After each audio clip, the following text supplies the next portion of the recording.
अस्सलामुअलैकुम dear students, welcome xpacademy.com, जहां पर आप step by steps 3D studio max Urdu जुबान में सीख रहे हैं। Dear students, 3D studio max के इस लेसन के अंदर मैं आपको क्लोनिंग कॉपी और क्लोनिंग इंस्टेंस के बारे में बताऊंगा। अब पिछले लेसन के अंदर आपने देखा मैंने क्लोन्स करते हुए कॉपी ऑब्जेक्ट्स किए, जिसमें आप अपने किसी भी ऑब्जेक्ट को खास डिस्टेंस पे कॉपी कर सकते हो, फिर एक ऑब्जेक्ट को आप क्लोन के थ्रू रोटेट करवा सकते हो और इसी तरह से उसकी आपने स्केलिंग की। इस लेसन के अंदर कुछ मजीद हम डिटेल्स देखते हैं, तो आइए स्टार्ट करते हैं आज का लेसन। मैं अपने पास मैक्स की फाइल को ओपन कर देता हूं। मेरे पास ये मैक्स की फाइल ओपन हो चुकी है और पहले ऑब्जेक्ट की तरह इसके दरमियान में एक टी पॉट भी मेरे पास मौजूद है। तो स्टूडेंट्स अप्लाई करते हैं इसके ऊपर मजीद क्लोनिंग की ऑप्शन। अगेन मैंने अपने ऑब्जेक्ट को सिलेक्ट किया और शिफ्ट को प्रेस करें आप और मूव के थ्रू इसको पीछे की तरफ लेकर आ जाए। इसको छोड़ देता हूं। सिंपल मैंने अब क्या किया, इसको कॉपी ले लिया है, ओके किया। अब मैंने आपको पहले बोला था जब आप क्लोनिंग के थ्रू किसी चीज को कॉपी कर देते हो उसमें यूनिकनेस होती है। यूनिकनेस से क्या मुराद है, वो टोटली एक यूनिक ऑब्जेक्ट होता है। यूनिक से मुराद ये आपके पास टोटली एक अलग ऑब्जेक्ट है। अब ये नहीं कह सकते आप आपके पास सेम, ठीक है एज इट इज तो है, शेप इसकी यही है, लेकिन इसकी प्रॉपर्टीज टोटली डिफरेंट होगी, इसके पैरामीटर्स टोटली अलग होंगे। जैसे कि मैंने इसको जहां पर जाकर इसके साइज को छोटा बड़ा किया, कोई फर्क नहीं है। अब इस ऑब्जेक्ट को अगेन शिफ्ट प्रेस करें और आगे की तरफ लेकर चला जाता हूं। यहां से मैं छोड़ देता हूं और इसको मैं इंस्टेंस कर देता हूं। ओके कर दिया। अब अगेन आपके पास कोई भी आपकी तरफ फर्क नजर नहीं आ रहा। देखिए, ना तो आपको यहां कोई फर्क नजर आया, ना तो यहां, ना तो यहां। लेकिन इस ऑब्जेक्ट में अब यूनिकनेस नहीं है, यूनिक नहीं है ये। अब यूनिक क्यों नहीं है?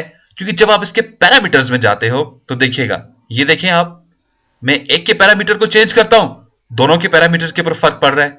देखा आपने? तो ये वो चीज है जिसके बारे में आपको कह रहा हूं, इसके अंदर यूनिकनेस नहीं रहेगी आपके पास। देखें, ये देखें, इस तरह से आपने इसकी साइड्स को कम किया। अब जैसे जैसे एक ऑब्जेक्ट की आप प्रॉपर्टीज को बढ़ाएंगे, सेम टू सेम उस तरह से दूसरे ऑब्जेक्ट की भी प्रॉपर्टी चेंज होगी। अगर मैं अपने मेन ऑब्जेक्ट को क्लिक कर देता हूं, इसकी भी मैं अगर प्रॉपर्टी बढ़ाऊं तो देखें इसका भी उसके साथ लिंक्स आ चुका है। यानी कि जो हमने इसका इंस्टेंस लिया है उसके साथ इसका लिंक हो चुका है। देखें, मैं इसको साइज का बड़ा कर देता हूं। मैं कहता हूं मेरे पास इधर हेडर्स इसके ना हो, इसका ऊपर से कैप नहीं होना चाहिए। देखें, तो सेम टू सेम यहां पर भी वही हो रहा है। जो काम आप एक के साथ करते हो वही काम दूसरे के साथ भी हो जाता है। ठीक है, तो ये क्या है, ये आपके पास इंस्टेंस है। अब इनमें जो यूनिकनेस जो है वो क्या है, तमाम इनकी प्रॉपर्टीज की है। लेकिन इंस्टेंस के अंदर भी कुछ चीजों की यूनिकनेस नहीं होती है, यूनिक नहीं होती है, जैसे कि सॉरी यूनिक होती है। जैसे कि आपके पास ये जो मूव है ये आपके पास यूनिक है। अब आप इसको मूव करेंगे तो आपके पास ये दाएं से बाएं मूव होगा, तो इस ऑब्जेक्ट के ऊपर फर्क कोई नहीं पड़ेगा। अगर आप इसको रोटेट करवाएंगे तो ये दाएं से बाएं रोटेट होगा, तो इस ऑब्जेक्ट के ऊपर फर्क कोई नहीं पड़ेगा। स्केल करेंगे तो आपके पास इस ऑब्जेक्ट के ऊपर फर्क कोई नहीं पड़ेगा। ये इसकी यूनिकनेस, यूनिक चीजें हैं इसके अंदर, ठीक है।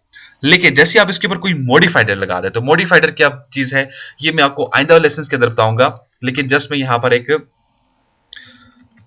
ट्विस्ट लगा देता हूं यहां पर। अब देखिएगा क्या होगा, मैंने इसके ऊपर एक मॉडिफाइड लगाया, ये देखें, ये देखें, ये देखें, जिस तरफ मेरा एक ऑब्जेक्ट जा रहा है दूसरा ऑब्जेक्ट भी मेरे पास उसी तरफ को निकल कर जा रहा है। तो ये आपके पास एक चीज होती है, एक आपके पास इंस्टेंस होता है, दूसरा आपके पास कॉपी होती है। कॉपी जो होती है वो आपके पास टोटली अलग से ऑब्जेक्ट होता है, जबकि इंस्टेंस में क्या होता है, आपके पास यही ऑब्जेक्ट आपका आगे निकल कर आता है। अब इनका एक फायदा भी है। अब वो फायदा क्या है, लेट्स से कि आपके पास एक मॉडल बना हुआ है घर का या चेयर का, व्हाटएवर जो कुछ भी है, उसका साइज यानी कि सिर्फ उस ऑब्जेक्ट का जो साइज है, जैसे हमारे पास फाइल होती है, इसका 1 मेगा साइज है, इसके अंदर इसके 150 केबी इसका साइज है, व्हाटएवर जो भी है। अब फर्ज करें एक आपके पास मॉडल है, उसका साइज आपके पास है एक एमबी कर लेते हैं, लेट्स से 1 एमबी उसका साइज है, ठीक है। अब वो जब आपने इसको 50 मरतबा अपने ड्राइंग के अंदर यूज किया, अपने प्रोजेक्ट के अंदर यूज किया, मींस उसका साइज कितना होगा, 50 एमबी हो जाएगा। क्यों? आपके पास 1 एमबी की एक ऑब्जेक्ट है, इस तरह से आप उसके जितने कॉपीज बनाते जाएंगे उतने वो अपने आप को एमबीज प्लस करता जाएगा फाइल के अंदर। लेकिन इंस्टेंस में क्या होता है, जैसा कि मैंने आपको पहले बताया, इसके पैरामीटर्स सेम रहते हैं यहां पे, ठीक है।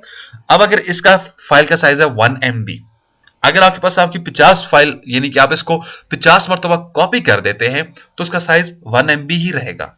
लेकिन सिर्फ एक कुछ पॉइंट्स साइज इसका बढ़ेगा।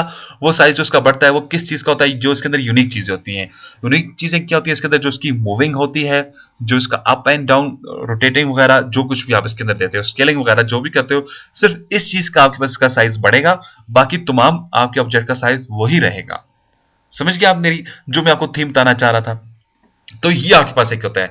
कॉपी में क्या होता है, same to same as it is वही रहता है।